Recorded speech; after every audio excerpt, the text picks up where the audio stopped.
Thank you.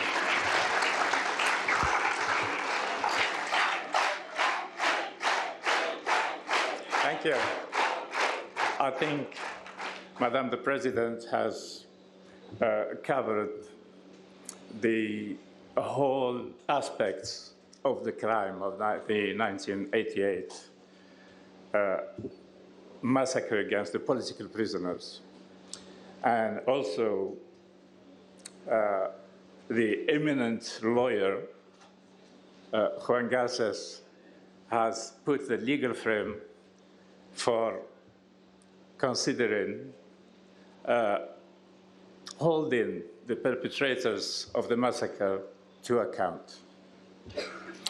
So what I would like to put to you now is that Mr. Garces has recommended a workshop to start working towards setting up a procedure for eventual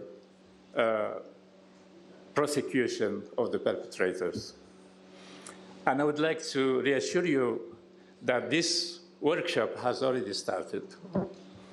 So within the framework of an association of international lawyers, we have followed strictly the criteria applied by the fact-finding missions of the United Nations. And we have only put down the evidence that is beyond any doubt. So in doing so, we had to eliminate a large amount of data. And we ended up by identifying 70 suspect perpetrators who are beyond any doubt involved in this massacre. Documentation is available. We made this available to the United Nations. We made this available to the High Commissioner for Human Rights. And we also made this available to the diplomatic community worldwide. Now, we have identified a large number of perpetrators, and also I think Madam the President Rajavi has put her hand on the type of crime that has been committed. And let me tell you that international lawyers of the caliber of Jeffrey Robinson, who is not only he is an international lawyer, he's a specialist on crimes against humanity, but he is also a judge of the United Nations. Jeffrey Robinson has qualified the massacre of 1988 not only a crime against humanity, but could amount to a crime of genocide. So this is now documented. And among the other evidence we gathered, which is published in a separate document, is the location of the mass graves.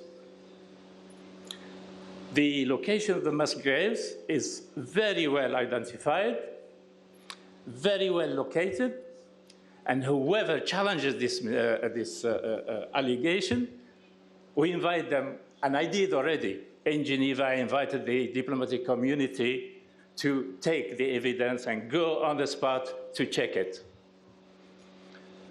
So we have identified the crime, we have identified the possible perpetrators, and we have identified the victims.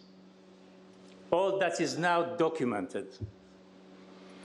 And obviously, as was clearly explained by Mr. Garces, how are we going to proceed? What are the paths to arrive to our goals? And I would say I have a very humble experience with the case of General Hassan al-Bashir of Sudan. In 2005, a very small number of NGOs, we met in Kampala, in Uganda. And a lot of people told us, you are dreamers. You are dreaming. You cannot take a head of state to the International Court of Penal Court. Believe it or not, we started the activity in February 2005. In 2010, we achieved the referral of the Security Council of the case of al-Bashir to the International Criminal Court.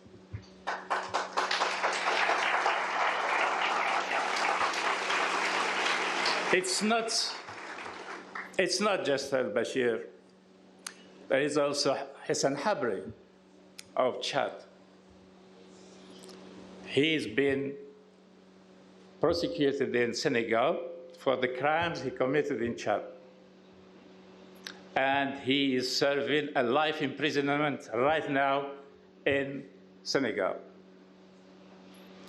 That was an arrangement with the African Union, but still he was tried by a national court in the context of the universal jurisdiction. So to come back to our case of the massacre of 1988, together with Amnesty International, just to underline that we are not dreaming. There is a possibility of doing it. I don't want to speak to you as strictly as a lawyer, but I would like to say, in terms of NGO activism, it's up to the activism that will be undertaken by concerned associations to find the path towards arresting and prosecuting.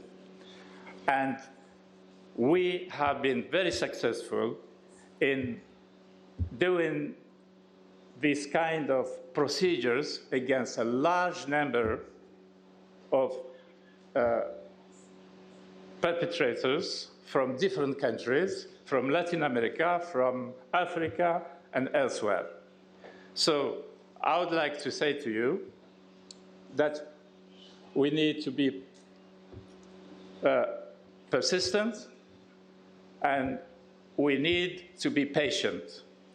But we know this kind of crimes and their prosecution take time. But as long as the mullahs will be aware that there is a possibility of arresting them and put them to court, they too will be negotiating their immunity wherever they travel. And there will be a day when we will be more ambitious is to arrest and prosecute. And this is feasible, it's achievable, we will do it. Thank you.